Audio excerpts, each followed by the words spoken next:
Good evening. Good evening and welcome. And welcome to the end of capitalism. Sorry, it's the talk, not the reality that we know as yet. But in any case, welcome to the talk, The End of Capitalism, Exploring the Emerging Future, presentations by authors Peter Frase and Richard Seymour.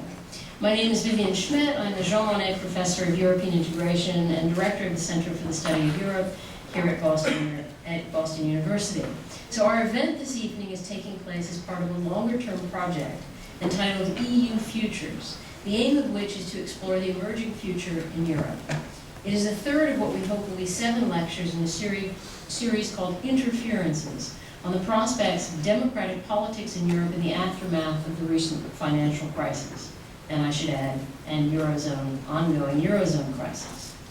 The project is funded by a Getting to Know Europe grant to the Center for the Study of Europe from the European Commission delegation in Washington, D.C. I'm very grateful to the Commission for their support for our initiative, and that is the delegation. Tonight's event is moderated by Nicole Ashoff, managing editor at Jacobin and the author of The New Prophets of Capital. Before I turn the floor over to Nicole, who will introduce our speakers, I'd like to take a minute to remind you to please turn off your cell phones. This event is being recorded. And also, if you'd like to ask a question during the Q&A, please wait for the microphone. The event will be followed by a reception and book salute, which you're all cordially invited. Thank you. All right. Can everybody hear me here? Yes? Okay. Well, thank you for coming to the end of capitalism. I would like to introduce the speakers, which I'm very pleased that both of them were able to make it, and I think it's going to be a really interesting set of talks tonight. Richard Seymour is going to go up first.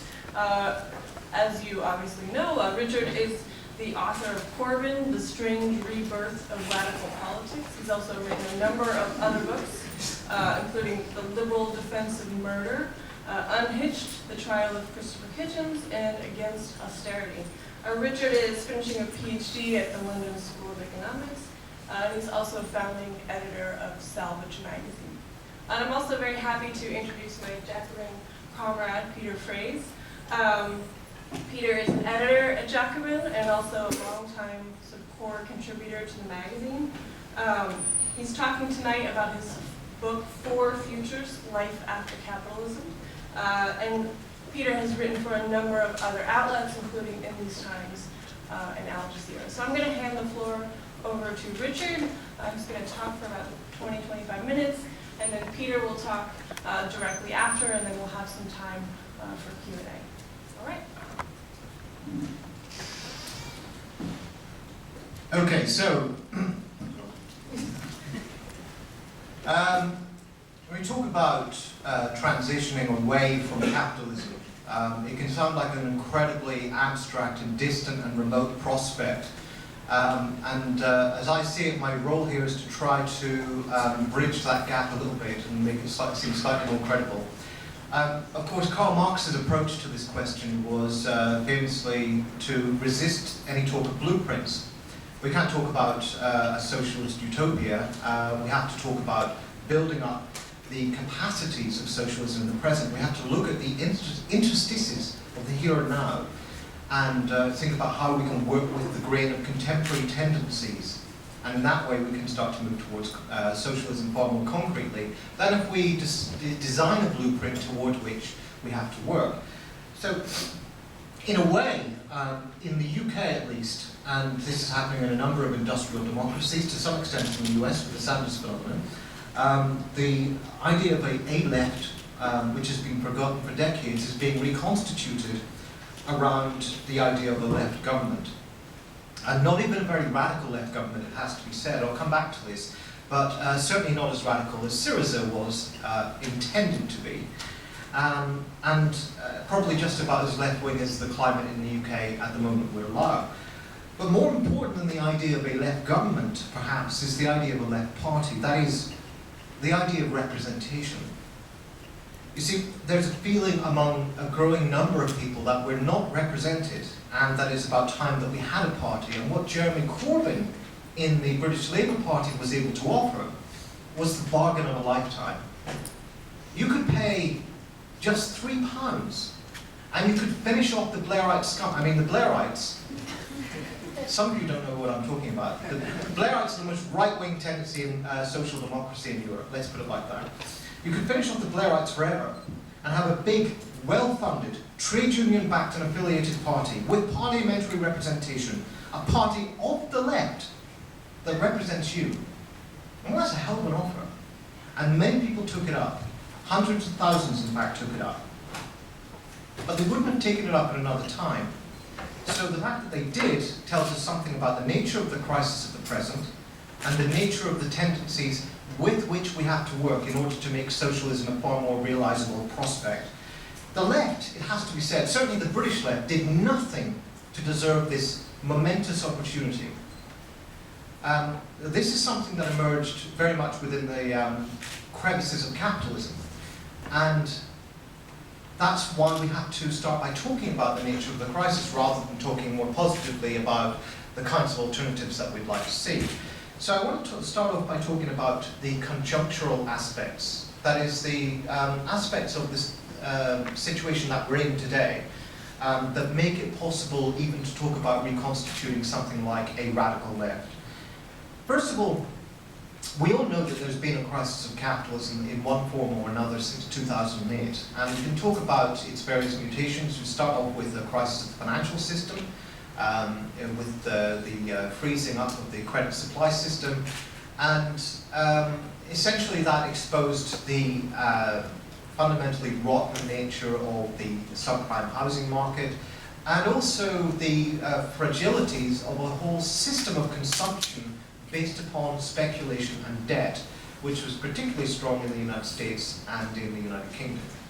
Millions and millions of people were made to feel far more wealthy than they really were because they were able to get debt. And if you owned a house, or at least if you mortgaged a house, not quite the same thing, you could feel even more wealthy because you could borrow against the value of the house. And if the property markets were going berserk, as they usually are, particularly if you've got scarcity in the housing market, then you can borrow against an ever-rising value of your property. So that's something that was exposed. The limitations of that was exposed in 2008. But then you had other mutations. You had the spread of this crisis into the general economy, and the fact that increasingly, for the last decades, in almost all the core industrial democracies, capital has been unwilling to invest. Now, where they have invested, profits have been quite high. Rates of profit have been higher than usual. But that's because they're not investing in the rest of the economy. In other words, they're hoarding hundreds of billions of dollars, of capital. Capital that could be invested. So the system is incredibly weak. Beyond that, you've had a shift of the crisis into the domain of the state in the form of sovereign debt crises. And those sovereign debt crises essentially involve, particularly large parts of, in Europe at any rate, large parts of southern and peripheral Europe, essentially having to go into debt because the rest of Europe went into surplus. So it was a forced situation, and they've been punished for that. And then, of course, subsequently, the crisis was transferred onto the general public in the form of austerity, meaning that the costs of the crisis were eventually transferred through several mutations into crises, or into costs that were borne by recipients of welfare, by recipients of public services, by recipients of healthcare, by recipients of pensions, by disabled people, by migrants, and so on and so on and so on. So that's some of the ways in which the crisis of an economy turned into a crisis, a generalized crisis of politics and ideology, because it was mutated in and through the state. And in doing so, it accentuated and accelerated a general crisis in representation. For the last 30 or 40 years now, in almost all the core industrial democracies, you've seen the same tendencies at work. Very much accelerated in the United States. A decline in voting turnout, a decline in party membership, and a decline in party identification. All the core indices show that people are withdrawing from representative politics. On the other side of that, you've got people withdrawing from, if they're in politics, withdrawing from the democratic side of it. In other words, politicians withdrawing into the state. So, I'll give you an example. I mean, I'm sure you can think about examples that are appropriate to the United States context, but if I give you an example from the UK, in the run-up to the last general election in the United Kingdom, there was a coalition government of Liberals and Conservatives, the Conservatives the dominant partner. And in that coalition government, the Liberals were the most unpopular. In other words, they alienated most of their base by implementing the policies that they did. Come up to the election, the leader of that party, Nick Clegg, says, no government that is elected this year that doesn't include the Liberal Democrats as a coalition partner will have legitimacy. Now he knew that if you like, a Liberal democide was coming. He knew that the party was about to be annihilated. He knew that they would end up with something less than 10% of the vote. So how could he possibly think that the Liberals were necessary for any government to have legitimacy? Well, the argument essentially was this. The Liberals might not win the popular vote, they might not win a lot of popular support, but they could be important allies within the parliamentary system itself. They could be allies within the state. They had enough MPs to be kingmakers, and they had enough people on select committees and other influential institutions to help get certain policies and ideas implemented. So, you see this in a far more exaggerated fashion in the so-called technocratic coalition governments that are taking place across Europe, where they implement austerity without having been elected. Obviously, Greece saw that, Italy saw that. There, I think, has been an ongoing struggle over whether Ireland will see the same type of thing. So, that's something in the nature of the crisis. And I want to say that underlying that, it's not just one of the natural laws of politics that people just gradually become less and less interested in voting. This is something that's related to a very definite process, and it's a process in which the democratic capacities of the state have been deliberately, and as a matter of political strategy, closed down. And the name of the beast, if you like, is neoliberalism. When governments decided to embrace neoliberal politics and ideologies, what they effectively did was to essentially say that most of the state should be operated on the basis of market-like mechanisms. It should run like a business.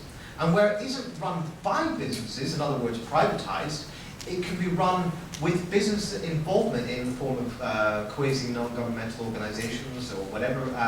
Basically, rather anything other than a democratic body running your local service, whatever it happens to be, or running the National Health Service, you would get businesses in to run it.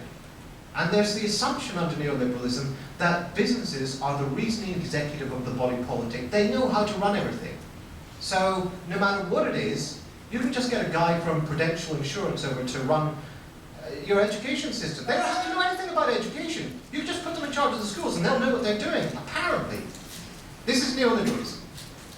So one of the ways in which this affects people, of course, is that it reduces the scope of possible policies. If everything has to be run according to neoliberal logic, according to the logic of markets, and according to the fundamental premise that competition is the law of all social and economic and political life, and it's the role of government to reinforce that law, everything has to be about competition, and everything has to be mediated by market exchange, then, of course, where's the room for collective democratic solutions?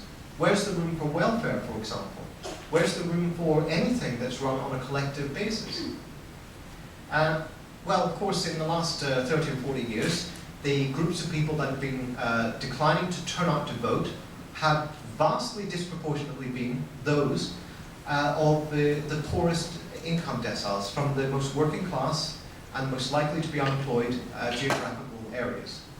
And those are the people, of course, who would usually vote for social democratic parties in Europe, and of course in the US they would vote for the Democratic Party.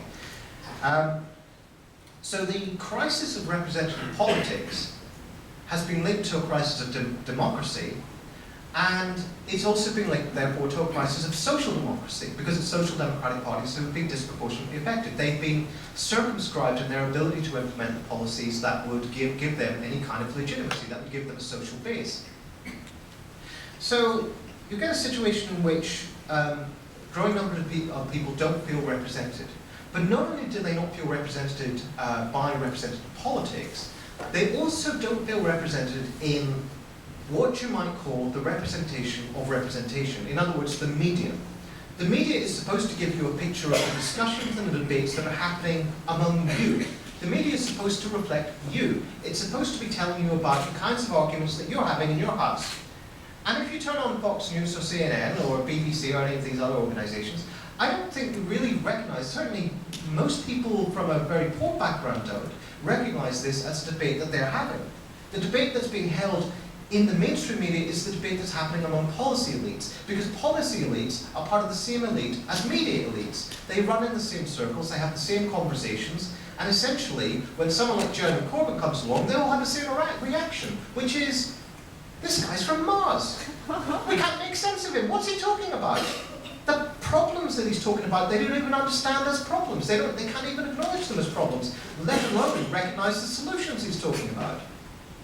So, there's a growing number of people who are detached both from parliamentary representative politics and from the representation of representation in the media. Well, what does that do? It creates certain vacuums, if you want to use that language, in which previously marginal social forces and individuals can suddenly project themselves well beyond their actual social weight. This happened with Podemos, it happened with Syriza, it happened, I would say, with Bernie Sanders probably, and certainly it happened with Jeremy Corbyn. Jeremy Corbyn is somebody who comes from the hard left of the Labour Party, the hard left that has never been powerful in the Labour Party, never been anything but utterly marginal, and he comes to the leadership at a time when the left has never been weaker, when the organisation of the left has never been weaker, when numerically it has never been weaker, when its publications have never been read by fewer people, never been more dull. You know, essentially, he was able to do this not because of the overweening strength of the left and the rise of some sort of proto-Trotskyist movement, as a lot of the right wing in the UK would have you believe, but because of the weakness of the old political management. They were in crisis.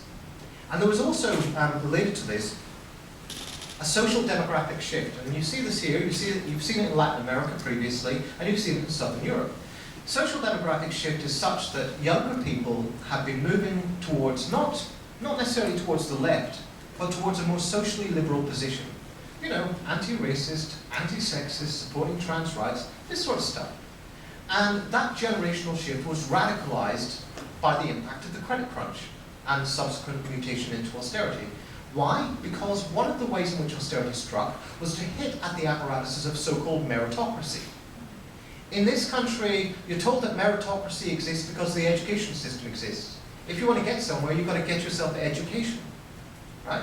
In the UK, it's the same basic thing. Middle-class kids and working-class kids are told, you know, you can go to the top two if you work hard and get yourself through the higher education system.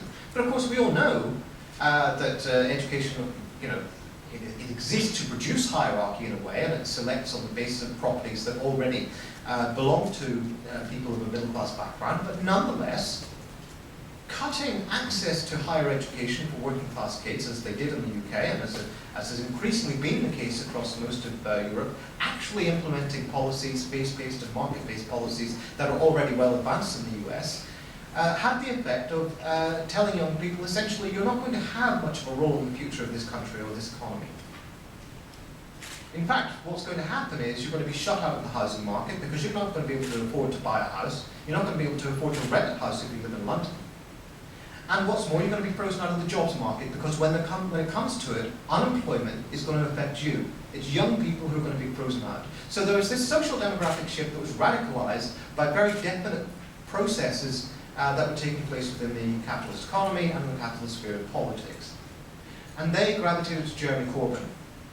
Why should they gravitate to some bearded old socialist who talks in a language that is certainly one with a great deal of moral clarity? I think it was a New Yorker writer who described Corbyn as having a priestly clarity. Well, I think you could say the same thing about Bernie Sanders in a way. And listening to him, he talks with an almost religious sort of emphasis in his voice and in his presentation. And certainly a religious moral simplicity and starkness. And that's very appealing to people who are sick to death of politicians, what do you call it, triangulating. Politicians who essentially say, my job is, I can take for granted that I've got X base, and my job is to win over a very slim layer of people in the middle, and therefore to try and find some sort of synthesis of left and right that will make them want to vote for me. On top of that, of course, you've got to triangulate between offering something to your base and offering something to your big business sponsors, as is increasingly the case in the UK as well. So essentially, Jeremy Corbyn comes along as somebody who is absolutely the anti-politician. He doesn't pretend to have charisma. He doesn't really have much of a personality. His hobbies include making jam and gardening and the rest of it. I mean, he's not a thriller, but he talks about austerity, and he talks about the housing crisis, and he talks about the horrible way in which we treat migrants, and people respond to that because actually he's talking about 21st century problems. The political class keep complaining, oh, he wants to take us back to the 70s and the 80s. No, he's talking about the here and now. It's you that are obsessed with the 70s or 80s. So then we have to think about this, because he did attract young people. He did win over the trade unions' bureaucracy, who were sick to death of going along with the political project of the Third Way that was leading to nothing but disaster for them, resulting in secular decline in their organisation and numbers.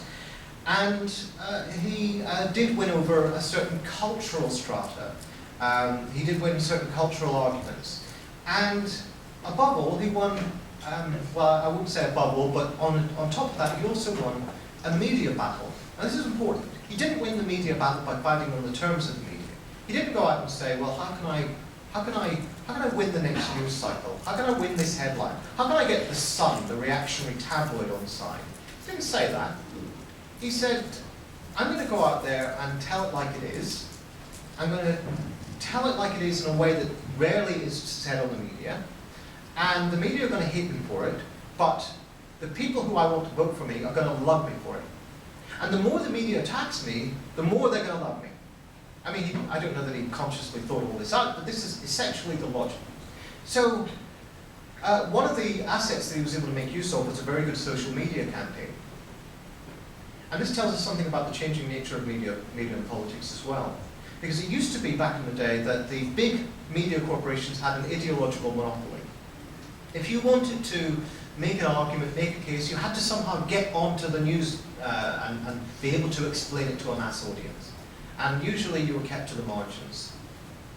But now you've got social media, and actually, the potential audience for anything you say on the internet is potentially the entire internet. So you can suddenly reach a massive audience of people, even if your audience yesterday was 12 people in a basement. And that's essentially what happened to Jeremy Corbyn. He got a load of social media accounts that reached millions of people on a daily basis. And those millions were reached with arguments. It wasn't, that they were telling people everything they didn't know, but what they did was they took Jeremy Corbyn's ideas, his arguments, and basically packaged them in the most simple, meme-like structure you could think of. Or, if the media attacked him and said, Jeremy Corbyn's an old militant, he used to be on the protests and picket lines, they would dig up pictures of him on the protests and picket lines and say, yeah, they're right, that's exactly why you want to vote for him. Because he's not like any of these other politicians. They would turn a negative into a positive. So they took advantage of a crisis in parliamentary representation, a crisis in the Labour Party, in the traditional right-wing management of the Labour Party, and a crisis in the representation in the media. And they did so in order to address crises in capitalism. So what are the prospects for success or failure? And this is something that's going to happen to any left-wing project, especially one that's oriented around a governing project. The idea of taking the institutions of government and trying to turn them to the ends of radical transformation. Because one of the first things you find when you look at the history of left-wing governments is how much they fail, how much they suck. They really try, and they immediately, everything just goes terribly badly wrong. There's very few examples of success. And one of the reasons for that is, of course, if you want to govern a capitalist economy, you have to get capitalists to invest.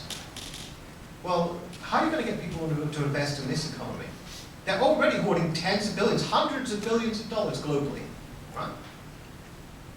there isn't that much profitable investment opportunity out there. How are you going to make them invest? You're going to go and tell them, well, what we're going to do is going to make you pay your taxes, I'm going to make you pay higher wages, and we're going to use all that money and invest it in the NHS, public services, and we're just going to care a little bit less about what you think. So how about investing for Britain, eh? It's not going to happen. They're going to say, you are pursuing an anti-business politics, and we are going to go on an investment strike. We're going to take our money out of the country, we're going to put it somewhere else. Of course, often this is an empty threat, but that's the threat that they'll make. So, trying to get businesses to invest in this climate, you have to somehow persuade them that your left-wing project is compatible with, commensurate with the interests of business. You have to be able to say to them, as Jeremy Corbyn and John McDonnell hope to do, and certainly I think Bernie Sanders would have hoped to do, and to some extent Syriza tried to do, you have to say to them, look, you've been trying neoliberalism for 40 years and it's come to this pass. Maybe you want to give us a go. What we'll do is we'll invest for the long term. We'll invest in technological development. We'll invest in an educated workforce, skilling up the workforce. We'll iron out some of the dysfunctions in the economy. It's better for you in the long run if you go along with this. You know, you can try that. Is business going to go along with that? Have they ever been known to think in the long term? Not in the US and not in the UK. You know. So, I mean, there's that problem that you face. But there's also the entrenched resistance of not just the media, but, I mean, in Corbyn's case, it would be his parliamentary so-called allies who would be organising against him.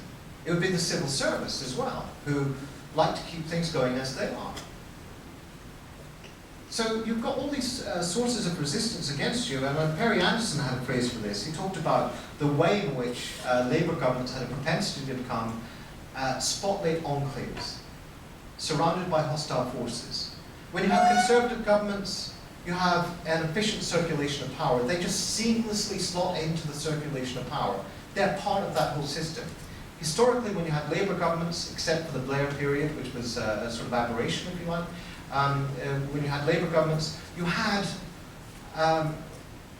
essentially a sort of a blockage in the flow of power, and you had attempts to root around that government, to disempower it, and to stop it from implementing its policies. So there's inherently a contradiction in trying to implement, okay, understood, in trying to implement a radical left program within a capitalist state. You're trying to transition to something like, not socialism, but a slightly less capitalist economy, slightly more socialized spaces, you know, and you're going to face all this resistance. Well, this brings us to the final question, the final problem, and that's the problem of the state. What is the state? We talk about the state, right-wingers in this country, I know, have a very sort of supposedly radical anti-state doctrine. They actually have an anti-government doctrine. What they have, or rather, to be more precise, they have an anti-welfare, anti-public services doctrine. They're all in favour of things like police and army and repressive state interventions. They're all in favour of prisons most of the time, unless you're talking about libertarians. This leaves us with the question of what the state actually is. And in the past, we would have talked about the state as a machinery of repression. You know, that was the classical left-wing analysis. Well, can you really talk about it like that in that simple way when the state also includes welfare functions, when it also includes civil society functions, when it has representative institutions wherein, they're not, they don't give you a tremendous amount of power, but you can achieve something, you can do something, depending on where you are, of course. Is that sufficient? Well, it seems to me that we could think about the state not as a thing, not as an it. We could overcome the reification of the state as an instrument that is in the hands of the ruling class or whatever, but rather see the state more as a field of power and a field of contest and a field of struggle. And this is something that I think you saw with the it's rather different here because the field of the state is much more heavily monopolized by the dominant classes, the dominant social forces. But certainly to some extent in the UK, for example, you can talk about resistances that have been built in within the state over the years. Resistances in the form of trade union organisation, public sector trade unions, resistances in the form of local councils that have tried to stop various policies from being implemented, that have tried to support liberation movements, tried to support gay rights and all the rest of it. In the UK, a big part of the neoliberal struggle against democracy, and I don't know exactly how this pans out in the US, I could talk about the context of New York in the 70s, but in the UK, a big part of the struggle to implement neoliberalism was to crush local democracy. It was to crush the spaces within which the radical left and the trade unions and public sector organizations had been able to develop a counterpower against the traditional domination of the state by the ruling class. It didn't mean that they were to take over the state. It didn't mean that the state suddenly was at their disposal. It just meant that within the state there were certain spaces within which they could exercise a degree of power and a degree of democratic pressure. And that's the way in which I would suggest we think about these projects for left-wing struggle within the state. It's something that has to take place on two levels. It has to take place within civil society, certainly. It has to take place in a way of organizing people who've not previously been organized, getting people involved in trade unions if they're in precarious sectors of the economy, getting people to get involved in housing organizations if they're faced with gentrification, getting people organized around anti-racist organization if they're being beaten up by the police, and so on and so on and so on. This is what the Labour Party's hundreds of thousands of members should be spending their time doing, rather than just going knocking doors for various candidates. Organizing the people, organizing the class, if you like. Well, the other side of that, of course, is that that has to support a transformative agenda within the state, not because the state is the best terrain on which we can fight, but because the state is the terrain in which the politics of the nation are condensed and concentrated, and in which people formulate this idea of what is possible, what it is possible to do. And because, in fact, if you do fight within the state, you might actually get some of what you want. You won't get everything, but you might get some of what you want. And you might be able to use the power of office to strengthen and support the social forces that will back your agenda. So that's the sort of general sort of idea of transition that I wanted to present to you today, based on the experience of Jeremy Corbyn and of similar movements across Europe. I'll leave it there. Thank you.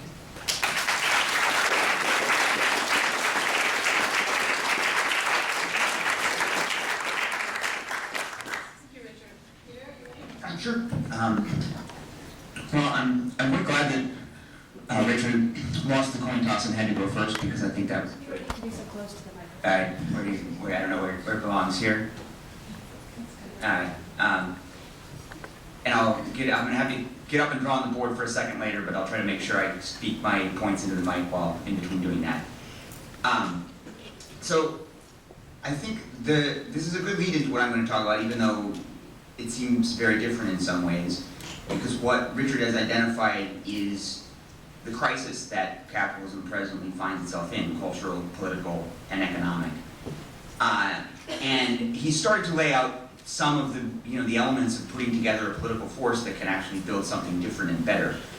I wish I could do more to complete that part of the picture. Unfortunately, this may end up sounding sort of like the joke from the South Park TV show, where step one is irresolvable crisis of capitalism, step two is a bunch of question marks, and step three is communism. It's invariably going to have a bit of that structure. But I do think it's important to recognize capitalism in crisis. As a Marxist, it shouldn't be surprising that I'm here to tell you that capitalism is in crisis. Conveniently, I think it has been periodically in crisis for its entire history, so that always is a good thing you can say to audiences. But the question is then, how is the crisis resolved, and what happens next? And my book is attempted as sort of a thought experiment, a speculative move, not to go to the immediate political questions, which unfortunately I don't have ideal answers to. But I was looking at one of the writers who's influenced me in this work earlier today. And since we're in a place, we're being hosted by people that study Europe and the EU, and Richard is European, I figured the European sociologist Wolfgang Streeck, who influenced me in writing this book, is a good starting point, who's written about the current crisis of capitalism in many of the same terms that Richard just sort of laid out. And he refers to it in a recent article in New Left Review as as a prejudice that capitalism as a historical epoch will end only when a new, better society is in sight and a revolutionary subject ready to implement it for the advancement of mankind is available. He says neither utopian vision of an alternative future nor superhuman foresight should be required to validate the claim that capitalism is facing its gutter down around its end times. And I certainly don't have superhuman foresight. I do think a bit of vision of the alternative future, however, can be useful for us in guiding both sort of inspiring us, maybe scaring us, and giving us some larger structure in which our immediate political tasks are embedded. This poses, again, a problem for me as a Marxist because, as Richard said, Marx didn't like blueprints. I don't really like them either. He cautioned against writing recipes for the kitchens of the future. And so how do we talk about, the end of capitalism or life after capitalism, as in the subtitle of my book, without pretending to have a blueprint, without being like those futurist authors that you see in airport bookstores that are telling you, how the world is going to be in 20 years. And so I start from the proposition that capitalism, as we understand it, is going to come to an end sooner or later, and looking more like sooner, but again, I can't say exactly when. And something else will succeed it, but that's not necessarily something I would call socialism, or something I would call good, or something I would call better than capitalism. It's just not what we think of as capitalism. And going back again to Volkan Struck, he tried to define, well, how do we know if capitalism had ended? What even is capitalism? I mean, it's one thing to have a sort of like textbook definition, but real societies are complicated. What are the elements that are important? And he defines it as a modern society that secures its collective reproduction as an unintended side effect of individually rational, competitive profit maximization in pursuit of capital accumulation through a labor process combining privately owned capital with commodified labor power. Now that last part, the privately owned capital and commodified labor power, was sort of the pin I wanted to pull out of this structure in thinking about alternatives to capitalism. Because one of the starting points, the starting point that I ended up using in this book, is a genre that has flowered again in recent years, as it has periodically over the history of capitalism, which is a question of automation, robotization, algorithms, all the various ways in which capitalism uses new technologies to replace human labor. And throughout the history of capitalism, that drive, that constant drive to increase productivity, has produced sort of two opposed trains of thought, particularly on the left. One is the hopeful one that says these are possibly the sources of bounty and wealth and leisure for all of us if we could harness these technologies in a different form of society. Alternately, this holds out the prospect of reducing us all to misery and unemployment if we do not control how these technologies are implemented. And so now there's a new wave of books that you'll see, articles that you'll see saying the robots are coming, they're going to computerize everything, and then you get various, some people will say, well, that's not true, you can't really, there's plenty of human labor, you can't automate everything. Some, bourgeois economists will say, well, new jobs will always appear to make up for the old ones, and so we don't have to worry about this, and everything will just get better naturally. Some people on the left will say, really, we should be talking about aggregate demand, we should be talking about stimulus and public investment, and this is all just a distraction. And I do, again, I'm not a futurist, I'm not trying to write the recipes for the kitchens of the future, and so I don't want to pretend that the sort of total automation of human labor is any more inevitable now than it has ever been since, in US folklore, since the days when John Henry, the steel-driving man, tried to race against steam power and dropped dead. It's an anxiety as old as industrial capitalism. However, the dream of harnessing technology to liberate humanity is also as old as the anti-capitalist movements of the socialist and Marxist left. And so I begin this thought experiment with the idea of, okay, what if it were possible? And this sort of dream comes out of the intersection of my interest in Marxism and my interest in science fiction. The starting point was partly Karl Marx and it was partly Star Trek. What if we had these, for anyone who's seen that show, replicators that make anything at the push of a button, free energy created by antimatter explosions, all this kind of stuff. That world, in a lot of ways, was this sort of liberal idea of a communist society, a post-scarcity communist society. And I wanted to take that sort of hopeful vision and do something with it, but then I also wanted to put the politics back into it. The idea that these technical preconditions don't guarantee us any particular form of society. You can have the 1% and the 99% even with the technology of the Star Trek future. Which is another way of saying something that's also a very old idea in the social tradition. The German Marxist Rosa Luxemburg put it as that we face the choice between moving into socialism or regressing into barbarism. Capitalism will become something else, but it's not necessarily better than what we have now, and it all depends on the outcome of the political struggle. And so the book is an attempt to speculate about that, and also to talk about something else that intersects with the class struggle dynamic and the technological dynamic that I just described, which is the ecological crisis that faces both capitalism and any system that could conceivably succeed it. And so this is where I'm going to try to step to the board quickly. This won't be that easy to see for a lot of people in the room, but don't worry, I'll walk you through this because it's a very there's a very rigid kind of 2x2 structure that animates the 4 futures of the title that I try to imagine in the book.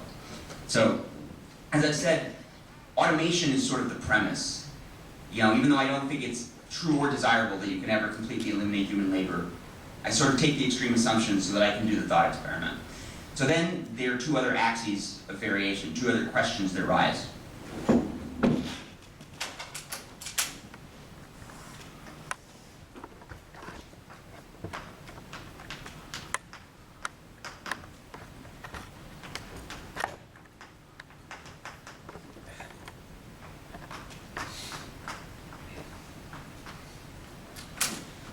So the first one is the axis of ecology, what I call the axis of ecology, which has scarcity on your left end and abundance on the right end. And this is climate change, this is the reduction of land, this is water scarcity, this is scarcity of other natural resources. This question of even if we did have the machines to be able to make everything we need without human labor, the Earth can't necessarily support arbitrarily high standards of living for arbitrarily large numbers of people. And that raises a political question that's distinct from the labor question. So that's axis number 1.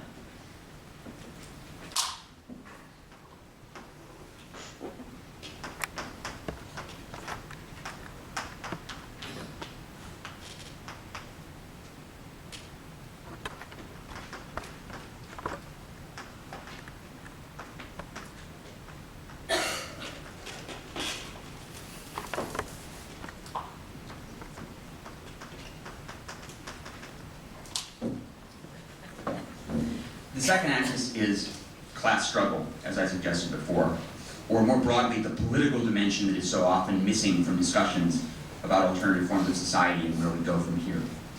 So there you have at the top what I'm calling broadly a society of hierarchy. In other words, the kind of society we live in now in which power and resources are monopolized by a small elite of the sort that Richard was just talking about in the context of American and UK politics.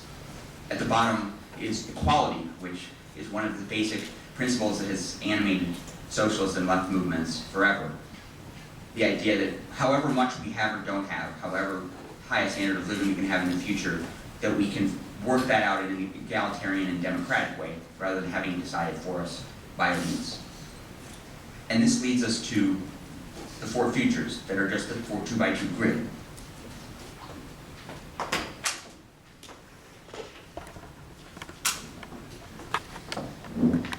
So I start in the book with the most utopian future, the combination of equality and abundance, which is what I call communism, using the term that's sometimes associated with the Marxist tradition, where people will sometimes say, well, there's socialism, which is where we take control of the means of production, we overthrow the capitalist class, we live in, we have some kind of more equal society. But the long run goal is not just to reallocate resources or even just to democratically take control of production, but to liberate people from the need to do involuntary labor at all, which is, of course, the dream of technological abundance. And so if you have those technologies and you have found ways to transcend the ecological problem, to move to renewable energy, to clean up the effects of climate change and mitigate them, to find better ways of using the resources of the earth, then you get into that box, the communist box. And so, as I do in all of the 4 futures, I use examples from science fiction as well as examples from social science and current events and current theory in order to, on the one hand, examine things that I think are relevant to the politics of today, and then secondly, to extrapolate that forward into a society in which that becomes the main question. And in this society, of course, the immediate question is, well, what are the problems? You've just wished them all away. Isn't this perfection? Isn't this the end of history? And on the other side, some people have sort of said this to me in a darker way, well, wouldn't life lose all meaning? What would we do without all of these obstacles that we run up against in our society? And I say that in some ways, removing capitalism, that relationship between capital and labor, removing that master hierarchy of money, unleashes far more interesting and more complicated conflicts and difficulties that have to do with hierarchies that can still exist, prejudices that can still exist, conflicts that can still exist, but they're not all reducible to money. So here I talk a bit about the kind of thing Richard was saying, about the things that happen in the interstices of our society that point somewhere else. So people will sometimes say, well, we already have sort of these communist institutions where people come together voluntarily in order to do something for a reason that's not about money. You know, that could be a community garden, it could be Wikipedia, you know, it could be, you know, the left wing of the sort of maker movement of people with 3D printers in their garages. And I look at that and say, look at things like Wikipedia, which on the one hand is this very utopian thing, but on the other hand is full of weird backstabbing cliques and misogyny and all kinds of, like, you know, faction fighting and things that aren't reducible to it, you know, whether it's a capitalist institution or not. However, those kinds of problems, these various kinds of problems that arise outside of the hierarchy of money and capital and labor, are the problems I would rather have. And so that's the sort of vision I want to project of a society that's preferable to the one we have, but not just a cartoon utopia with no problems. And so from there I build the problems back in certain ways, right? So moving in, you know, staying with the abundance assumption, you move into where I actually started this whole project, which is what if you take that Star Trek society and try to turn it into a class society? In a world where you don't need human labor to make things, what is the economy based around? And what it's based around, I argue, is some form of rent. And so this becomes the future I refer to as rentism. Starting with the concept of rent as it is traditionally understood, meaning rent on land, for example, that you can own something and make money from it without doing anything with it. You don't hire labor, you don't produce things, you just own something and you charge for access to it. So in the case of land, same house is worth more in, you know, you can charge more rent in Boston than you can in Western Massachusetts somewhere because the land is more valuable and whoever owns it just extracts that stream of rents. But at what I want the labor in this chapter is that the increasing number of different kinds of property now take that form in 21st century economies, in particular through the form of intellectual property. Things like patents and copyrights, things that basically protect patterns. It costs virtually nothing to make a copy of a digital movie file, and yet you're supposed to pay money to whoever owns the rights to that file. It can cost virtually nothing to make a lot of life-saving medicines, but the companies that own those patents extract huge amounts of money, charging for access to them. And so one way I see out of the impasse of capitalism is to virtualize more and more of the economy in that way. And of course, this creates all kinds of other contradictions and problems in terms of how do people earn money to pay for things, if there are any jobs, what jobs would exist in terms of enforcing copyrights, making new patterns, advertising, and that sort of thing. How would you deal with the kind of underconsumption and economic stagnation problems that we see in a lot of advanced capitalist economies now, and that would only intensify in a system like this? That's the sort of, those are the key themes that that chapter turns on. So then from there, I take out the abundance assumption and put the ecological question first and foremost. And say, first of all, what happens if we can get to sort of an egalitarian eco-socialist future where climate change, resource scarcity, these ecological devastation are huge problems, but we at least have an egalitarian way of solving them. And here, old debates about socialist economic planning and come back, but in a sort of a different way. Those debates in the 20th century often were about how do you plan, how do you organize labor? How do you organize who does what and who does the bad jobs? If you assume the sort of prevalence of labor-saving technology, it becomes more of a problem of planning consumption. How do you make sure people don't take more than is supportable, that they don't impose a burden on the earth that makes things worse for everyone else. And so then some of these old debates about both the role of economic planning and even the role of something like markets, once you've separated them from their capitalist context, can have a role, because as I argue here, the market, even though the left likes to talk about the market as though it's one of the essential things that are wrong with capitalism, because in capitalism it creates inequality and unfairness, but that's primarily because in capitalism, the people who come into the market have such widely different endowments of resources and therefore more power. It's a democracy of $1, one vote in the market. And so in a society in which you didn't have that, where we had equal amounts of ecological credits or whatever, those problems might not arise. So that chapter is about that, and it's about environmentalism and ecology, and about also the way in which we think about going forward what a left environmentalism means. You know, there are some Greens who will say, you know, sort of talk in a way of like, we have to reduce our footprint, our, you know, the load we place on the earth, we have to sort of withdraw from nature and stop mucking it up. Whereas I look at it in a sort of anthropocentric sense, that we are so deeply immersed in making and remaking nature that we're going to have to intensify that process going forward, and hopefully do it in a way that's responsible and that's democratic and that's egalitarian, rather than a handful of crazy geoengineering Silicon Valley venture capitalists, which is the other way that could happen. So finally we get to square number 4, hierarchy and scarcity, and this is where it gets like it turns into a dystopian Hollywood movie.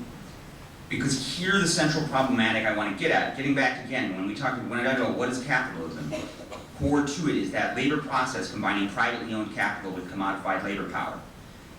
And what that dynamic creates is a relationship of mutual dependence between workers and capitalists. The workers need the capitalists because they have no other way to earn money. They don't have access to the means of production. The capitalists need the workers because who else is going to run the factories, run the shops, make the commodities on which their profit depends. The less that you need lots of workers in production, the less that relationship of mutual dependence, interdependence holds. Now, in a perfectly abundant society, that can lead into the rentist scenario I described, which is one where sort of communism is possible, but as a way of maintaining their social power, the rich sort of create a new virtualized form of capitalist property relations. But if the ecological crisis is really severe, then this doesn't work because it requires lowering the standards of living of the ruling class themselves. And so here the situation becomes, you just have pools of what are, from the standpoint of the rich, surplus populations. People who get warehoused in prisons, warehoused in refugee camps, kept out of the network of private islands and gated communities that are defended by surveillance systems and drones and robots and all the rest of it. And the ultimate endpoint of this is, I call this fourth future exterminism. And it's called that because the ultimate endpoint of this is these dangerous surplus populations, from the standpoint of the rich, you just want to get rid of them. Which doesn't necessarily mean some recapitulation of the final solution. It can just mean letting people die of preventable diseases, letting people die of climate change-caused natural disasters. It can mean, by neglect, essentially, isolating the poor and allowing them to suffer while a small number of people are able to continue to enjoy something like the advanced societies that the rich enjoy in the rich countries today. So that's sort of where I end things, and then try to come back on a slightly more positive note and say, again, the point is not to predict any of these futures, but to draw a matrix of possibilities, and furthermore to insist that on one level all of these futures are happening now, but that which parts we draw out and which we suppress are in many ways up to us and to the kinds of political struggles that Richard was talking about, with the kind of political movements that will be necessary to come up with some alternative to the moribund politics that we've been experiencing for basically my whole life. So I'll leave it at that and see where we want to go from there.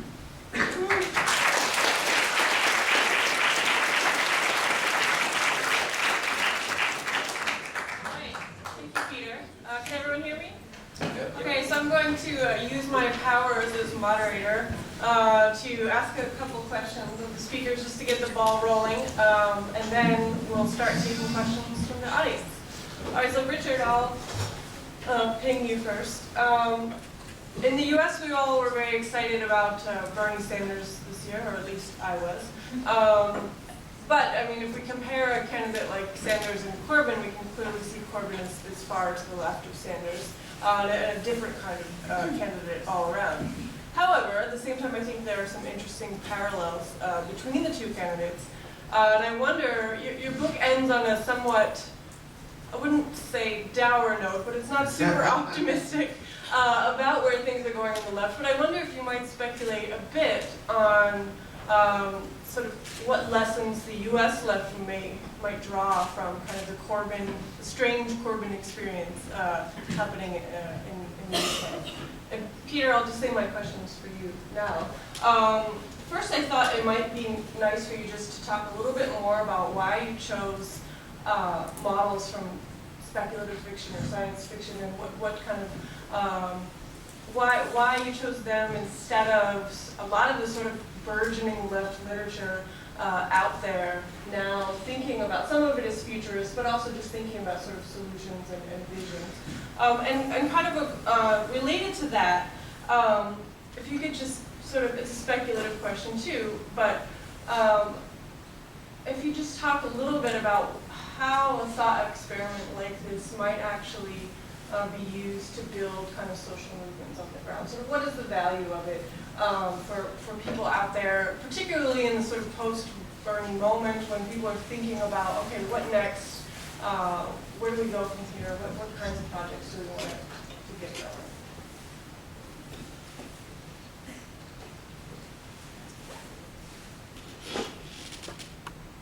To answer the question is to talk a little bit about pessimism. In introducing me, you mentioned the magazine that I edit, or co-edit. I'm one of the editors of Salvage magazine.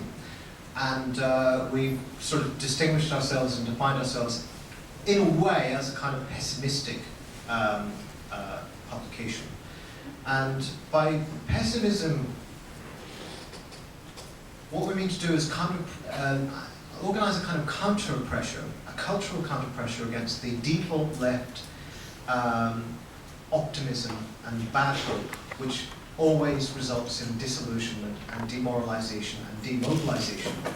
Because there's a tendency to think that each new thing, each new movement, each new political happening is going to be the thing that's going to change everything around and suddenly make the left relevant and wildly popular. But if you look concretely and realistically about the situation of the left in the UK and US today, probably much more so in the US, to be honest, but in different ways and different patterns, the historical legacy is one that you should be pessimistic about. It's realistic to be pessimistic because the balance of forces is stacked heavily against you. It's stacked against you in the sense that the US has never had a Labour Party, so it's never had an independent working class party. The dominant parties have always been big business parties. One of them, the Liberal one, has historically been the white supremacist party. So, you know, I mean, there's a lot to be pessimistic about. But there's also a sense that we need to understand the scale of the challenge that we're up against. So what we're up against here is a generation of work. If we want a viable, habitable left, a left that anybody would want to belong to, and could then become a means of struggle, successful struggle, winning things, and actually getting change, it would take a generation of work. It would take rebuilding the infrastructure of an organized labor movement in the parts of the economy where labor is most precarious, most politically weak, finding it most difficult to get any kind of wage increase and so on. Migrant workers would be a good place to start in the US, obviously. It's going to take the repoliticization of growing layers of people. Many of them just don't, because they don't vote, they often feel like they've dropped out of politics. They think that politics has nothing to do with them. To get them engaged in politics on a different level. And it would also require building up democratic capacities as against the domination of your political system by, I don't know, Google and Goldman Sachs and all the rest of them. So that's a long-term project and one that's going to be incredibly difficult. And you're going to see a lot more defeats, such as Sanders' experience. And the field will always be tilted against you.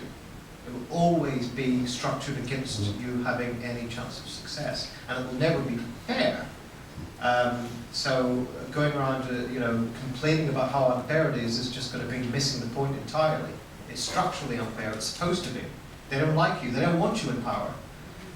So that would be my point about that. So the question I have, and it's not a question I know the answer to, but I'll leave it at this, is what's going to come out of the Sanders campaign? What's going to come out of the Sandinistas? Because you had this huge cultural and political moment where so many millions of people were politicized. But if all that comes out of it is a nice series of memories, and maybe the scars of defeat and bitterness with the Democratic Party, that's not very much. What you want is something that can be perpetuated and sustained, something that can be institutionalized, something that you can take forward and use again and again and again to your advantage.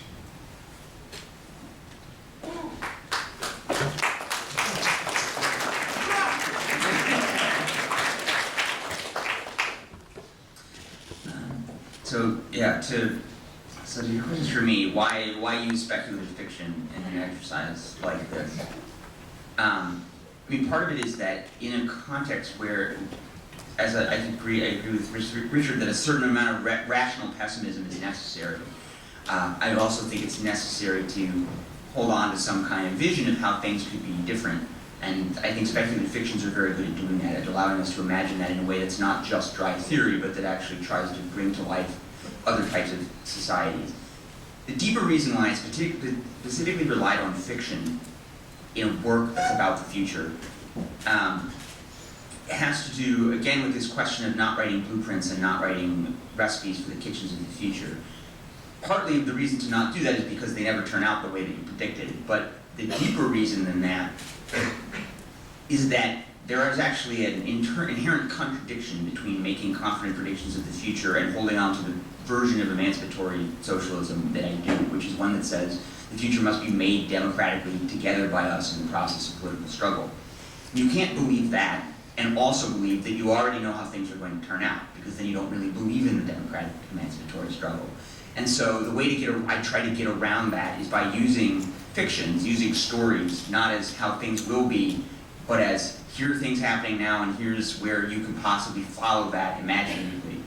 And then I hope and so to go again, what is the value of a thought experiment like this? In some ways, I'm a very traditional kind of socialist and Marxist, and a lot of the ideas in this book are not especially novel. They're just presented and organized in a somewhat different way. And so part of the idea for me is to draw, using this conceptual structure that I came up with, is to draw together this idea of, okay, how do, our struggles over our voluntary, collective, open source projects fit into the larger whole? How does environmental struggle, fit into the larger whole? How does the battles over intellectual property fit in? How does struggles against militarism and imperialism and police violence fit into the whole? And so I want to knit all those things together in a way that takes seriously their specificity and their particularity, but then tries to draw them together again into a vision, not of exactly where we go from here and how we build a follow to the Sanders campaign or any of that, but some somewhat broader vision of what is it that potentially unites us. Okay, great.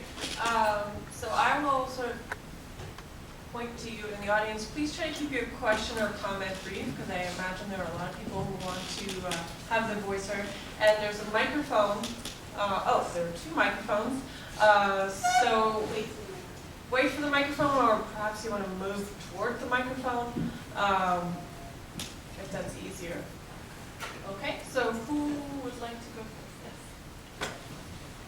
Yes.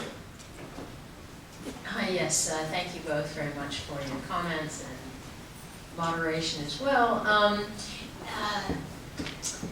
My question is, how do we get there from here? Reform, and I hear that more from one of you than from the other. From Richard, reform or revolution, or is reform revolution? Is it sort of abrupt change, or is it incremental?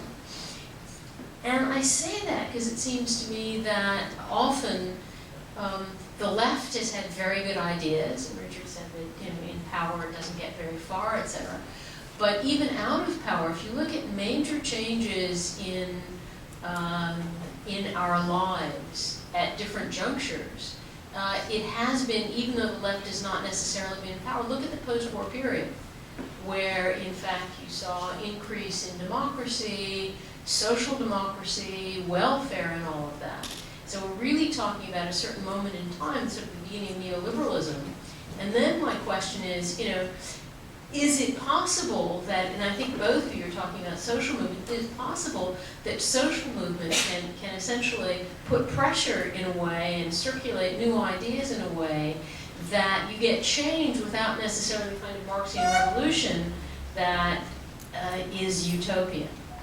And I say this because I was just in Lisbon on a panel with Wolfgang Streeck, where we were talking about democracy. And I mean, he has a very pessimistic view, and he basically used the image of a train hurtling into the station. I share his analysis, but then said, when I was asked from someone in the audience, I said, but I actually see this as, I'm hoping that the conductor will actually see that the station is coming up fast, and we'll try to apply the brakes. We'll put on new brake pads. We'll find that that can shunt into another rail at the last minute. And so my question for you is, how do you see, or both of you, how do you see change occurring? Is it just social movements, etc.? But if we talk social movements, we've got them out there. They're called the radical right and the rise of populism. So can we have an optimistic view here of sort of moving forward, or is there no such optimism?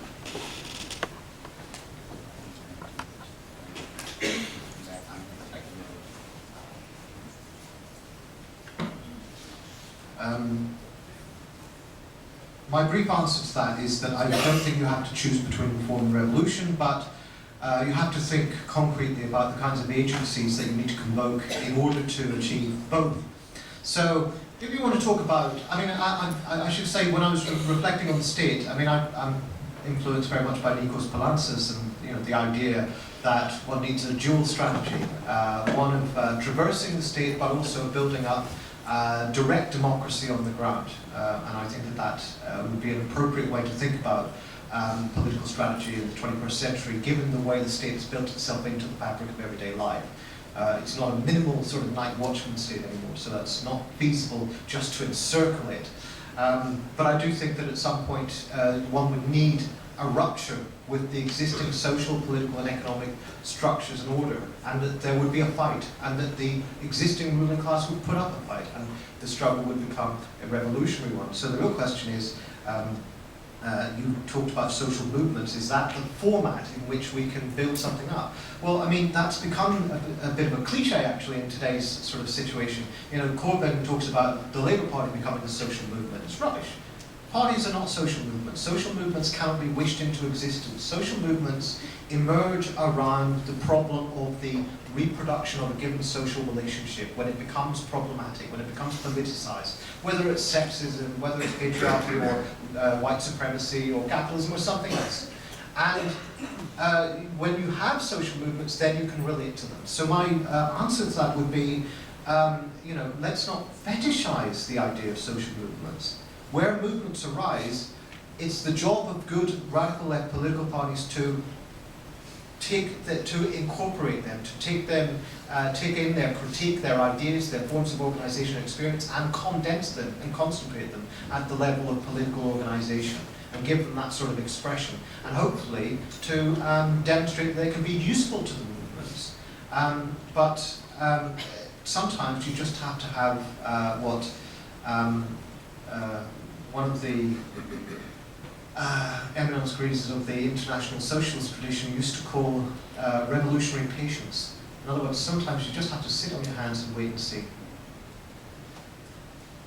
Yeah, I think my view is basically the same as Richard's. I should say, maybe it was not as clear in the talk as it is in some places, I think, in the book, that I'm not at all, I don't then diminish the needs for reform and day-to-day struggles for reform. And in fact, I take the same view that the reformist and revolutionary approaches or traditions can't really be separated easily.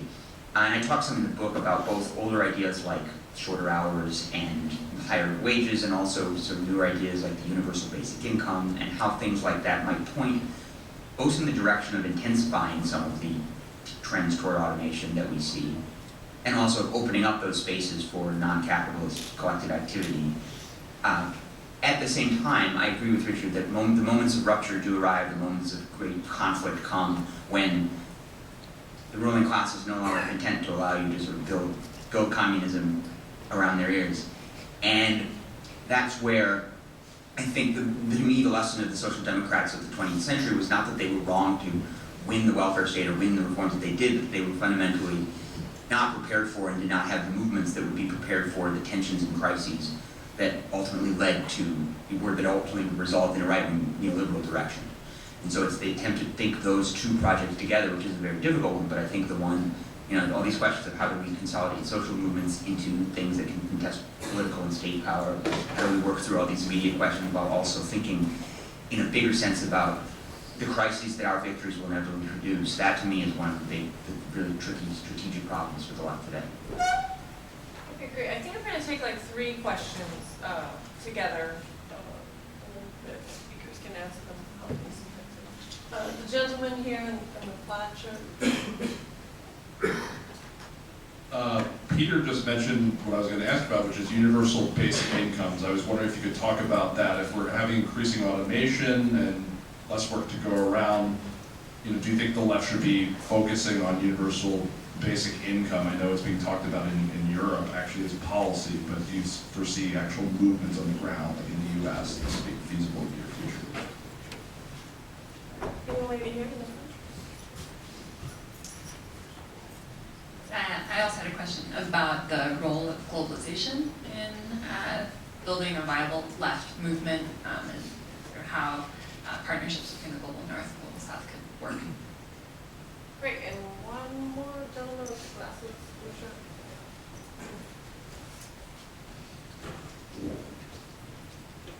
My question is about the sort of entrenchment of neoliberal institutions. Kind of looking back at the Syriza moment, after the plebiscite where the Greek people said that they didn't want to go further into austerity with the EU, and then Tsipras went into meetings and he came out and he had agreed to more austerities, and he looked in pictures like he'd been beaten with a cudgel. And so I'm wondering, how can we approach these institutions that seem like they have so much more power than we can even imagine, that they can even sort of trump a popular vote? Should you want to go first? Quickly on universal basic incomes, it is very much a theme that is beginning to gain ground in the UK. I think it's going to become, it's always been a little bit controversial because there's the critique that it can lend itself to neoliberal solutions, and there is a neoliberal variant of it. But it is gaining ground because there's a growing social layer of people who we're inclined to call precarious. I don't think that's a very precise designation. But there's certainly a layer of people who are insecure in their work, who are not paid enough, and for whom, especially if you're a petty bourgeois scribe like me, your income is irregular, then a universal basic income would be to provide a degree of stability for me and quite a lot of people. So I think it's becoming a thing. Globalization. I think that there used to be sort of even a fashionable idea that we could have transnational alliances, and I would like us to think about. I mean, certainly in the anti-capitalist movement, the moments around Seattle and afterwards, it was possible to talk about this, and there were various international forums.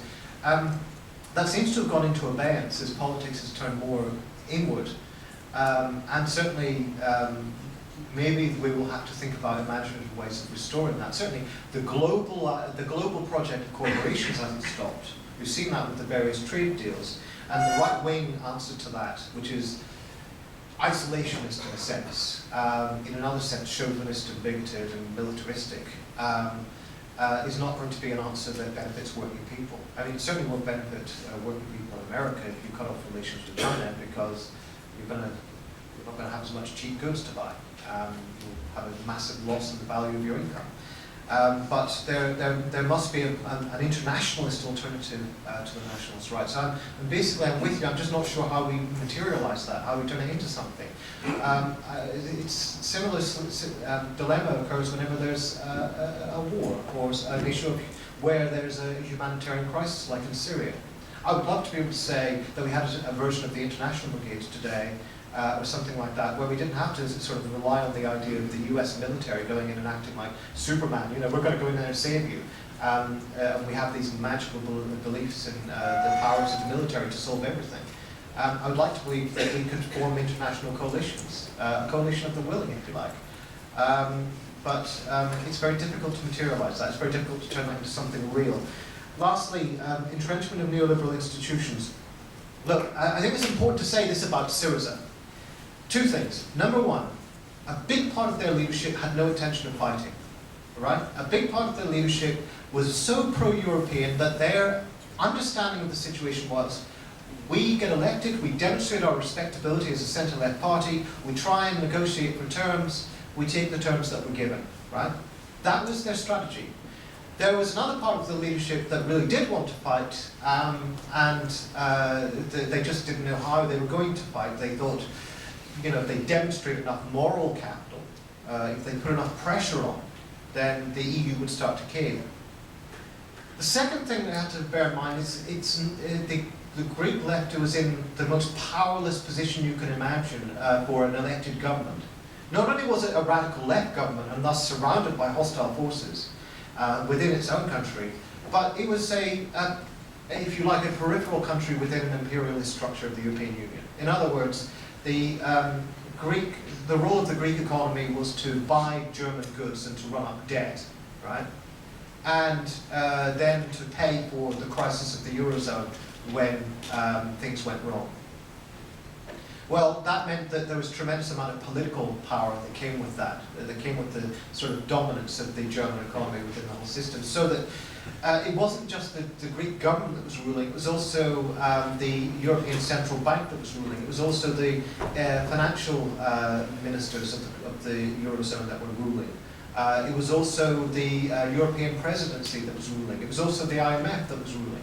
So there's a whole series of institutions, interlocking institutions, not to mention private corporate power, that have no relationship to anything elected. And you know, when leaders of the EU came out and said, as Jean-Claude Juncker did, and as Wolfgang Schäuble did, you can't reverse an agreement by democratic verdict. They meant it.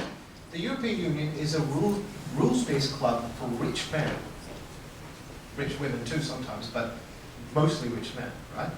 And it is essentially structured against any kind of democratic project. But if you're at the bottom of that, as opposed to, say, if you were in Britain, if you were a Corbyn-led government in Britain, which is a powerful imperialist state, got a lot of clout in the world, still hanging on to American coattails, but basically, you know, still got some sort of power. You know, they just had no chance against that overwhelming force against them. The only chance they had was to take a gamble on getting out of the European Union, getting out of the Eurozone, and then starting up again by making alliances with Russia and third world countries. And that would have been a huge gamble to take. So that's just by way of saying that sometimes, I mean, it's not just about neoliberal institutions, it's about the power of capital and its political organization. And sometimes, you know, unless you're willing to take losses, unless you're willing to lose the advantages and benefits of capitalism, you're not going to get the benefits of any alternative. So yeah, start at the end. The Syriza stuff is much more Richard's area of expertise than mine. I'll just add that in terms of the internal divisions that were going on there was definitely a period of time when Jacobin was sort of became an English language mouthpiece for the left wing of Syriza. So you can go back and read a lot of those articles if you want to see how that was unfolding while all of this was going on, at least from the left wing, more anti-EU perspective. This question of globalization, I mean, I agree, this question of how you materialize global movements is sort of like how do you materialize them even nationally is not an easy question to answer. In terms of the stuff I was talking about from my book, I would say you can sort of see the threads in, in the various themes I talk about, where there's elements of at least global social movements, if not necessarily fully, not global political parties exactly, but you can look at, the issues of intellectual property and sharing of information are very much transnational. I was just thinking of the example of the woman from, I think, Kazakhstan, who started the website that basically gives people, it democratizes access to academic research for people around the world, especially in poor countries that can't pay exorbitant fees for access or don't have access to university libraries. That kind of stuff draws in, people globally. These questions of ecology, obviously the ecological crisis is global, and the making connections between how it affects the people in the poorest countries versus, the way it's affecting people in North Dakota right now who are fighting over the pipeline there. That's something where you can see the threads of it, and it's a long way to go to draw it together. But and also this question of like how you connect questions of militarism and imperialism to militarization that happens at home. I think some of them leading, sort of more advanced elements, in movements like Black Lives Matter have made those connections with war, with things like the occupation of Palestine even, which was very controversial among some liberals who would otherwise have been supportive. So it's like you can see movements beginning to think globally, even if we haven't quite figured out how to organize globally. On basic income, I also basically agree with Richard's point. I would say my positive pitch for basic income is that not only is it very important as a way of supporting people with precarious incomes, but it also pushes towards something that, as a matter of principle, I think is important, which is that I come from sort of an anti-work socialist tradition, which says that getting us less dependent upon doing a job for somebody, whether that's a government job or a private job, that is an important socialist principle, especially today when so many people are doing work that is useful or destructive only because they need a paycheck. And so the basic income is of positive value purely for that reason. But yes, I would also warn, there is this sort of left-right alliance on the basic income, which can, in certain tactical situations, be valuable. And I think there's sometimes an almost conspiratorial strain on the left that says, well, if there's any capitals for the basic income, it must all just be a plot, and we should oppose it. But there is definitely the right-wing version of basic income that wants to liquidate things like the rights to healthcare, education, housing in ways that I think are totally untenable and would make things worse. So that my basic starting point with basic income is we have to fight for basic income that does not make things worse for large segments of the working class, which is what some of the right-wing versions of it would do. Okay, you with glasses, you with the blue shirt, and you with the blue shirt. I was wondering if you could speak to, can you hear me? I was wondering if you could speak to, could you speak to the relationship between the socialist movement and identity politics? Because identity politics is something that originated on the progressive left. Maybe it's just me, but I feel like it's kind of been hijacked recently by campaigns like Hillary Clinton, but possibly. Can you repeat your question, please? Okay, could you please speak to the relationship between the socialist movement and identity politics, which I think was a movement that originated on the left and has probably been hijacked, especially recently, by figures like Hillary Clinton.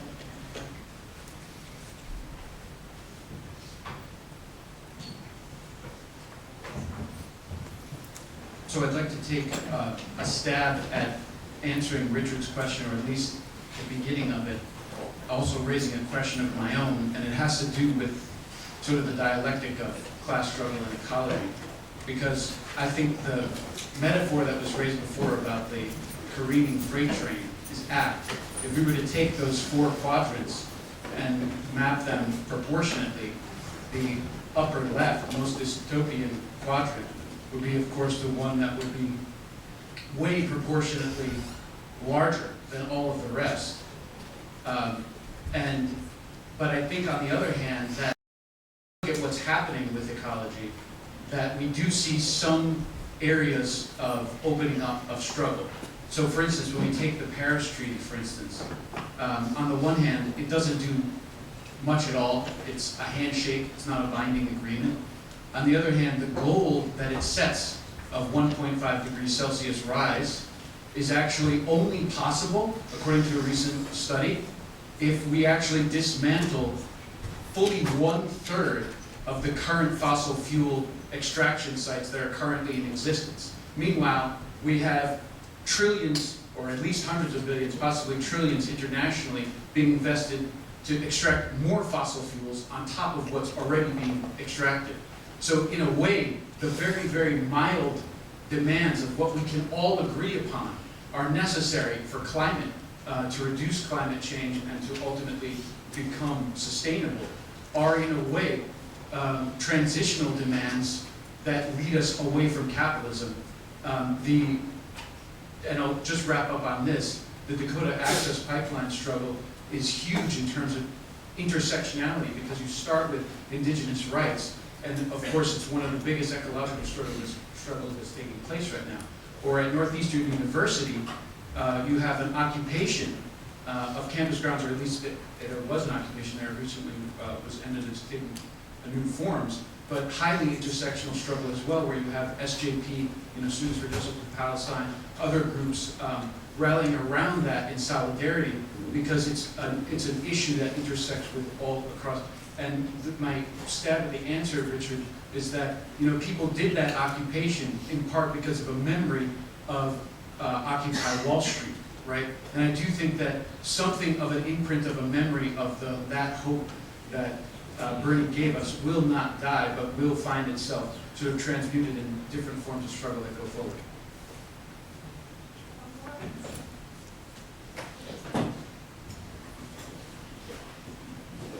Hello. Thank you. This is a great event. Sean came, Socialist Alternative. You said that it's going to take a generation. I'm just going to make a comment. Seize the time. I think it can happen in the next few years. Happy anniversary, Black Panthers.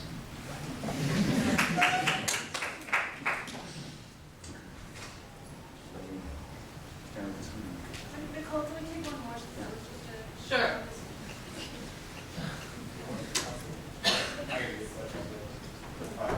Is this on? All right, so however rigged the Democratic primary was, the fact is Bernie lost, and I think that leaves a lot of us wondering where are we going to go from there, and that's what this whole thing is about, kind of. So my question is, considering the year is 2020, Hillary Clinton is running for re-election, akin to the progress that Bill Clinton made in his first term, passing free trade agreements, perhaps overturning Citizens United, maybe raising taxes on rich people a little bit, probably putting on the back burner her college plan, and definitely not quantitative easing away all of the current student loan debt like Jill Stein proposes. And assuming that we have 3 to 4 years of solid organizational work and knocking on doors, groundwork, voter registration on the far left, probably within the Green Party realm, my question is, who is going to run? Is it going to be Jill Stein, who has her qualms about her and only gets 2 to 5% in the polls or whatever, or are we going to pick someone else? And do you have any ideas in terms of names, like specific people? Because Bernie is going to be a Democrat for life, and Elizabeth Warren is definitely not going to run as a Green Party. That's my question. All right. I think we should. All right. I think we'll have time for. Definitely have time for another roundup. So let's just let the speakers answer those questions, comments, and. Sure, Peter, you go first. All right, so I don't like to use the term identity politics really, because I think it is often used to refer now to a kind of what I would call, kind of upper class or bourgeois form of politics that tries to separate aspects of, say, anti-racism or feminism from other aspects of class politics. But then often people get this sort of impression that something is identity, that then that's a distraction from some more authentic kind of class politics, which I think is not, is not what most of the socialists in the tradition that I respect most believe. But it's easy. It's the point is, to me, from my perspective, all politics are identity politics in some sense. The working class is not just. It's not enough to say we are all exploited as laborers under capitalism. Therefore, we're we are a class that fights together. We have to think of ourselves as part of a collective with both shared interests and differences in particularities. And so the recognition of how, the history of white supremacy, the recognition of how patriarchy intersects with that project is very important. But it's certainly true that there are other politics that want to completely separate socialist concerns from, superficial kind of ideas of diversity. But I think, yeah, unfortunately, I think that the conversation about that and this presidential election has not made it much better. Has been kind of confused and unfortunate a lot of times. The ecology question, I can only agree that yes, in some ways, the demand to do what needs to be done, given the scale of the climate crisis, is a kind of transitional demand. I mean, given its urgency, I also am at least part of the way there with people like Christian Parenti, who have argued that some really big things are going to have to be done very soon by basically this capitalist economy and these political institutions. I'm not very optimistic about the prospects of them doing it or doing it well, but there is sort of like the medium run, like how do we do this in an eco-socialist way, and then there's the short run, how do we mitigate damage as quickly as possible. And then the Bernie question, if I was going to say one thing, it would be not obsess about who's running for president in 2020. I think what I'm going to do when I go back to this small, deindustrialized city near New York City where I live is get involved in fairly tedious local political projects there, including contesting for power at the level of my city, level of my county. And it's part of the problem of Bernie. I mean, yeah, he lost. On the other hand, you have to remember, a year ago nobody thought he was going to come anywhere near this close. So it was a fantastic thing, but sort of like with Corbyn, the way Richard was talking about it, it was this sort of thing that happened without much underneath it. It sort of called into existence a movement where one had not been before. And so our task, going forward from here to me is less to think about, who we should be running for president next, but how do we build the structures underneath that can make whoever we find in 4 years more successful and more and make that movement more robust. If you don't mind, I want to focus on this question of identity politics, because in a way, all politics is identity politics. We all start somewhere. We start from our particular interests. Whether you're a worker, whether you're a student, whether you're an old person, whether you're a woman who suffers sexism in a job, or whether you're a black person who's getting beaten up by the cops, essentially you're starting from a point of view of experience. And then the point of politics is that is universalized. Experience becomes universalized because it's linked to a chain of others' experiences in a chain of equivalence. So we form a sense that other people have interests in common with us, and we form alliances. And that's what politics is about. The hijacking, the instrumentalization of so-called identity politics by Clinton, what one is struck by is how utterly degenerate it is, how utterly filthy the hypocrisy is. This is a woman who spent her career pursuing family values anti-feminism. This is a woman who spent the 2008 election race-baiting Obama. And now she says, look at all those white Bernie bros. This is the level of politics. This is not, but the Democratic Party, of course, has got a long history of looking at social movements, looking at popular movements of the left, looking at critique, and saying, okay, that's getting some mileage, so we can take a version of that, a safe version, and we can incorporate it and use it to identify ourselves and define ourselves. So there's absolutely no surprise there. What I'm more concerned about, certainly as far as some trends in the American left are concerned, is the critique of identity politics, the anti-identitarian left, the Adolf Reeds and the rest of them, Michael Ben Walter, whatever his name is, Walter Ben Michaels, that's the one. And basically, essentially what comes out of this is the naturalization of a white male sort of perspective on politics, as if it was universal. As if you don't talk about racism, then essentially all the problems of racism disappear. If you don't talk about sexism, then the problem disappears. It's essentially the equivalent of putting on blinders and saying, well, now I can see much more clearly without all these irritating things in my visual field. So I think that we need to think about politics as a struggle in a structure indifference, right? And it's a struggle where necessarily there is always complexity. Necessarily every struggle is an intersectional struggle. The question is not whether it's an intersectional struggle, it's whether we recognize the fact that it's an intersectional struggle, as you just did. So that's where I would leave it on identity politics.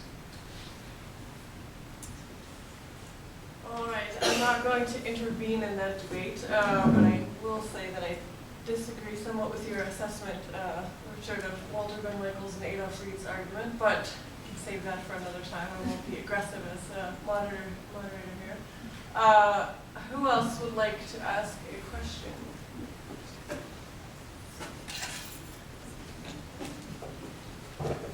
We'll take 3 questions again. Question?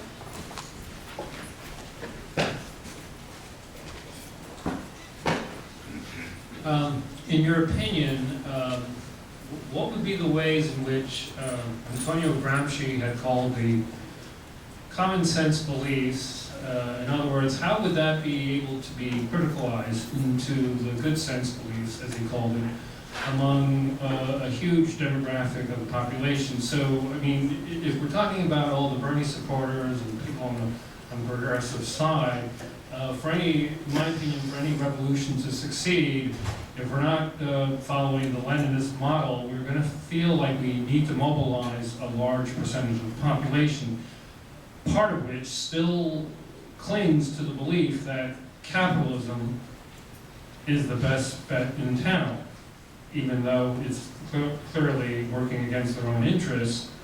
How do we actually engage with those on an ideological discourse level to criticalize a common sense belief, at least as it's been in the United States, where capitalism has long since been equated with democracy, freedom, the free market, and so on?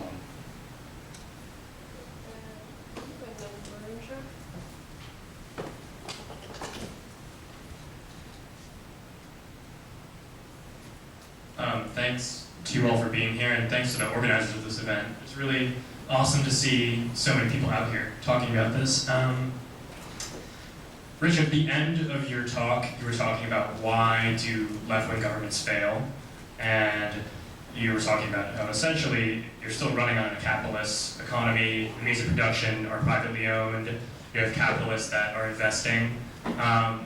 So I was hoping that both of you could talk a little bit about stateless alternatives. Some would call it, anarchism, but things like the Zapatistas, the Black Panthers, the Kurds currently, Republican Spain back in the day, and some people would even argue that decentralized movements like Black Lives Matter could be kind of the next version of this. And I'm wondering, what are your thoughts in terms of stateless solutions and how they fit into the picture? And one more question? Yes, you? I echo your comments, thanking all of the organizers and speakers for coming. My question's for you, Richard. I guess on the opposite end of stateless solutions, I'd like to hear a bit more about prospects for Corbyn's UK in the wake of Brexit, which was, this frenzy of takes and analysis, and has sort of died out of conversation in the United States, but also Podemos and the farther left in Spain. Having talked a bit about neoliberal institutions and Syriza, I'm curious what you, your prognosis for the future elsewhere in the EU. All right, Richard, you want to Sure. Let me see.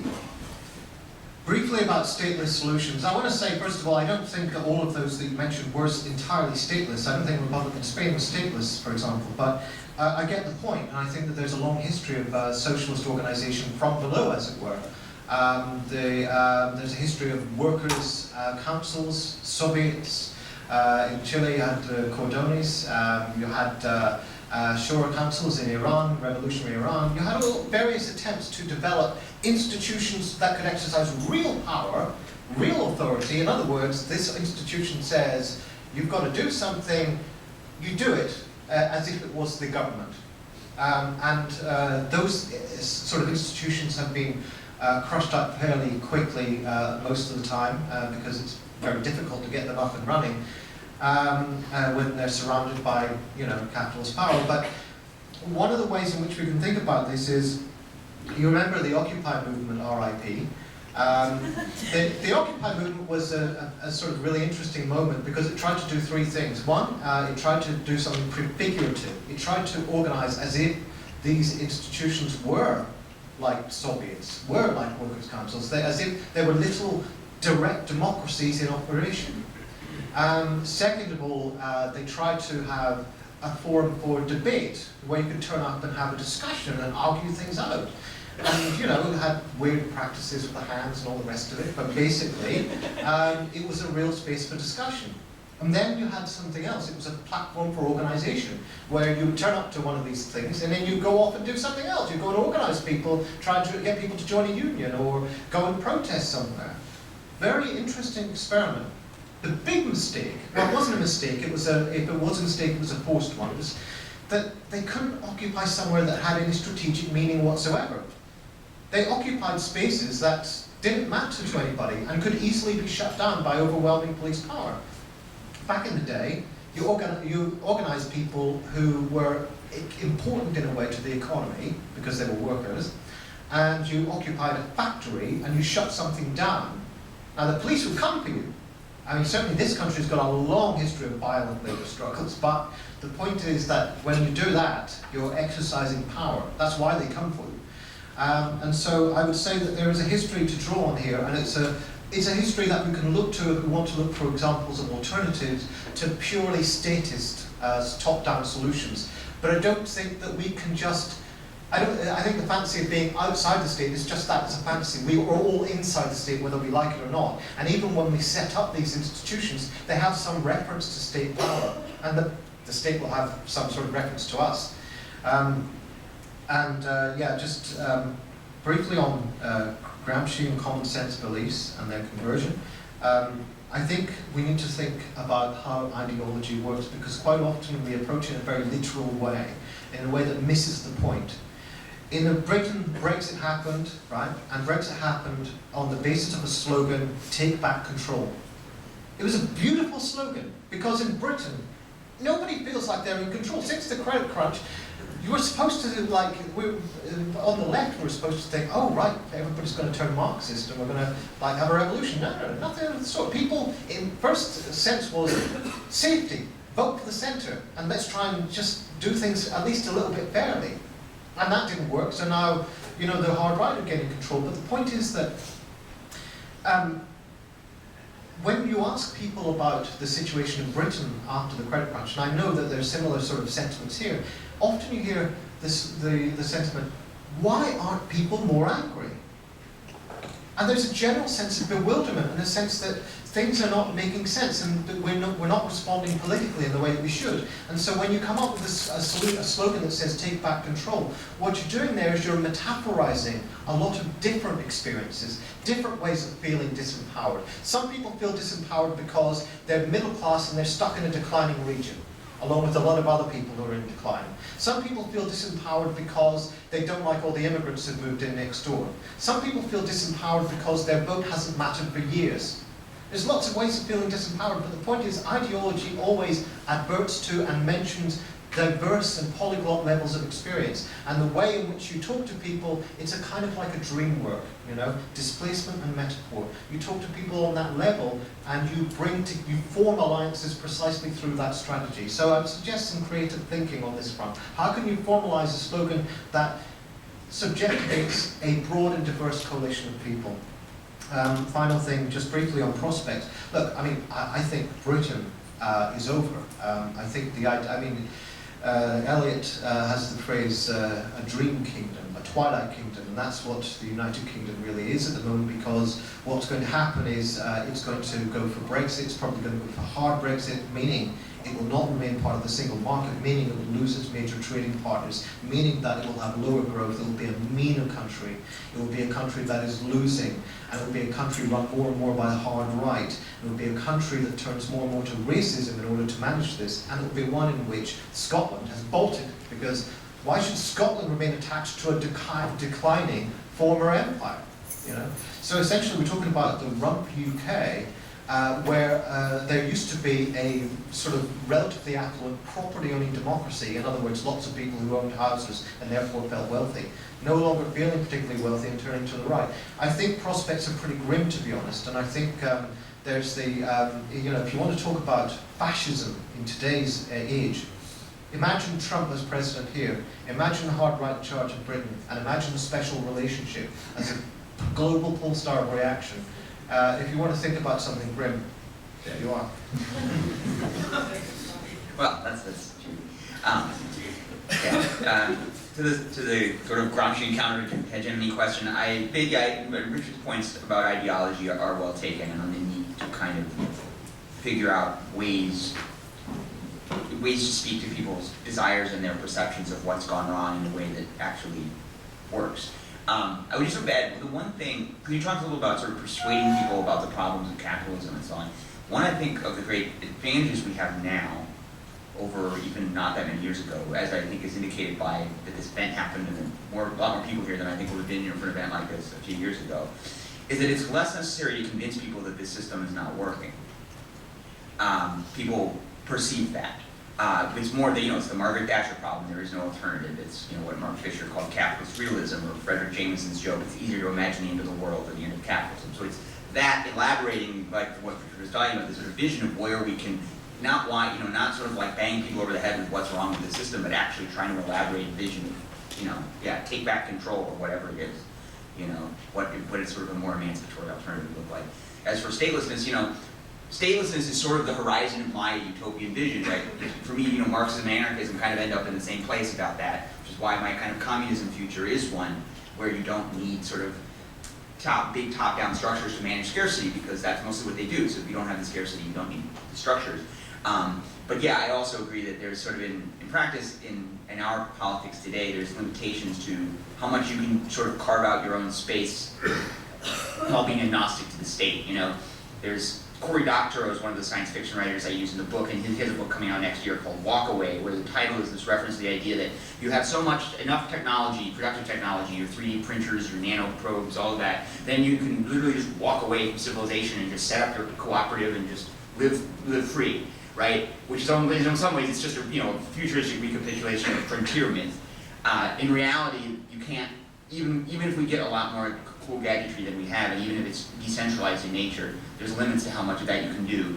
Because states that are controlled by elites who have resources that we need and a coercive apparatus that we need to dismantle, which will eventually otherwise be turned on us. And so that to me is, in the immediate term, the limit of statelessness, even though I think carving out these sort of autonomous projects can be very valuable both as a prefigurative exercise and just as a way to build people's both political capacities and their kind of their sort of ideological development. So, yeah. All right, I think we've come to the end of our time, and both of you will be in the lobby afterwards, selling books, presumably, signing books, having a chat, maybe answering a couple more questions. But I'd like to thank you all for coming out. It's been a really stimulating conversation, and thank you for your participation and raising some really good observations and questions at the end.